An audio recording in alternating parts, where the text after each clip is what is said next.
very important for people to know what happened to my parents, what happened to my mother, what happened to my brothers and my sisters.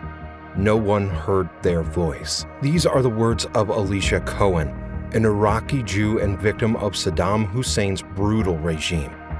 These words speak for the many thousands of victims of Saddam Hussein who suffered similarly under his iron fist.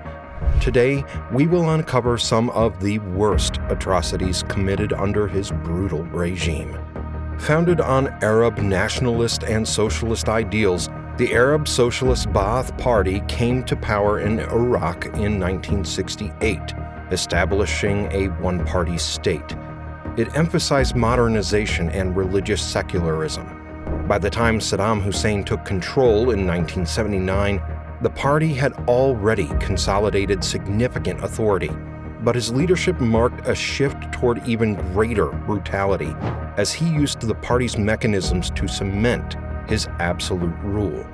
What followed was one of the most oppressive and violent dictatorships of the 20th century. Through a combination of political purges, mass executions, ethnic persecution, and state surveillance, Saddam transformed Iraq into a nation ruled by fear and brutality. From the moment he seized power, Saddam sought to eliminate any potential threats from the Ba'ath Party. Rivals within his own Ba'ath Party were arrested and executed, while intelligence agencies expanded their reach, monitoring and silencing anyone suspected of disloyalty. Political prisoners filled the cells of Iraq's prisons, where many were subjected to torture, forced confessions, and murder. Along with political repression, Saddam's government also targeted ethnic and religious minorities.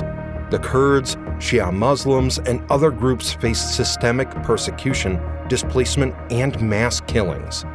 The Anfal campaign, carried out in the late 1980s, saw tens of thousands of Kurdish civilians executed, with entire villages destroyed, and chemical weapons were used against civilians, leaving behind a legacy of suffering that continues to this day. Under Saddam's rule, Iraq became a nation where survival depended on loyalty to the regime.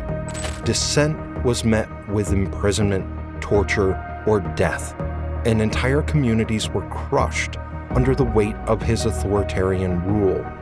This is the story of Saddam Hussein's brutal reign. Ba'ath Party Purge. In July of 1979, shortly after Saddam Hussein formally took power as president of Iraq, he began one of his earliest atrocities. He initiated a brutal purge within the ruling Ba'ath Party to eliminate potential rivals and secure absolute control. The purge began with a meeting of high-ranking party officials in Baghdad. Saddam, seated at the head of the room, announced that a conspiracy against the state had been uncovered. As attendees watched, a list of the supposed traitors was read aloud by the supposed mastermind of the plot, who was himself covered in torture marks. One by one, senior members were accused of plotting against the leadership. Security forces immediately dragged them from the hall as they pleaded for mercy or denied their guilt. Those left remaining began to chant, "Long live the party! God save Saddam from conspirators!" The final act of the purge was particularly ruthless. Some of those arrested were brought before a firing squad composed of their own former colleagues. Other Ba'ath Party members forced to carry out the executions under Saddam's orders.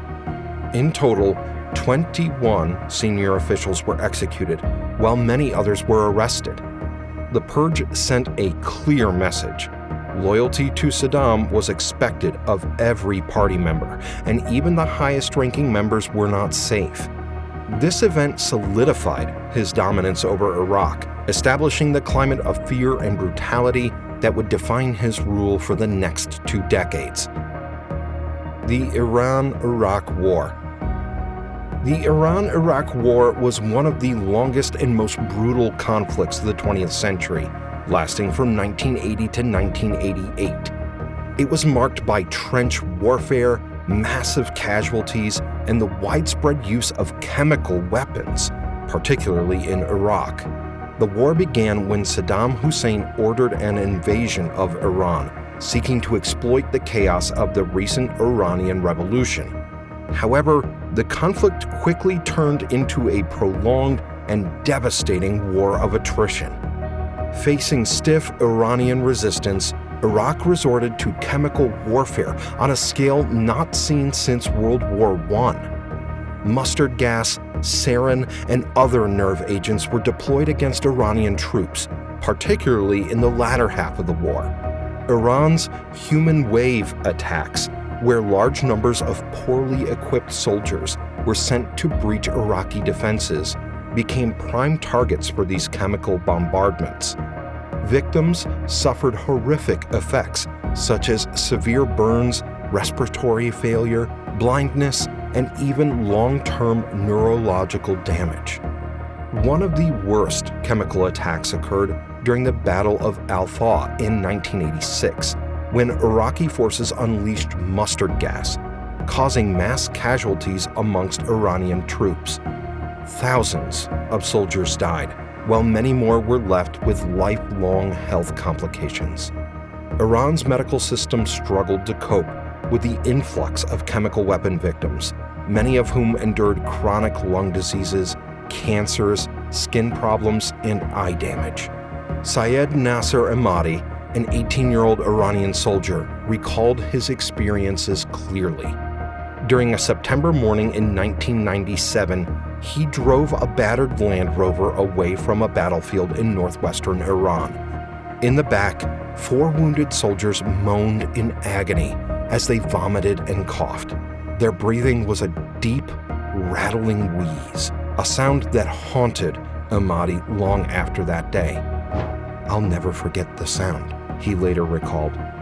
"It was rattling, raspy."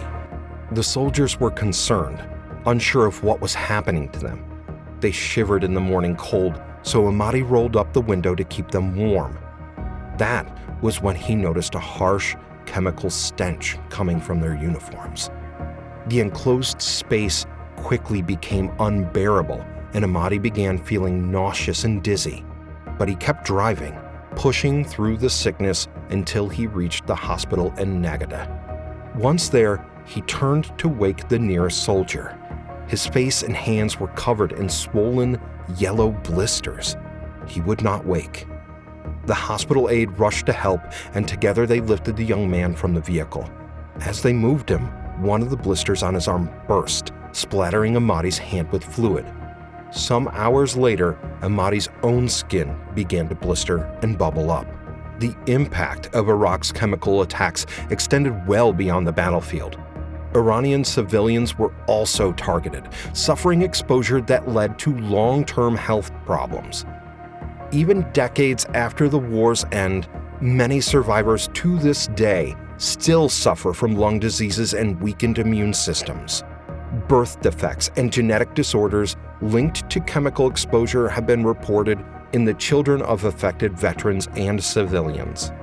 Despite the clear violations of international law, Iraq faced little immediate consequence for its use of chemical weapons, as Western nations and regional allies provided support in the hope of countering Iran's revolutionary influence.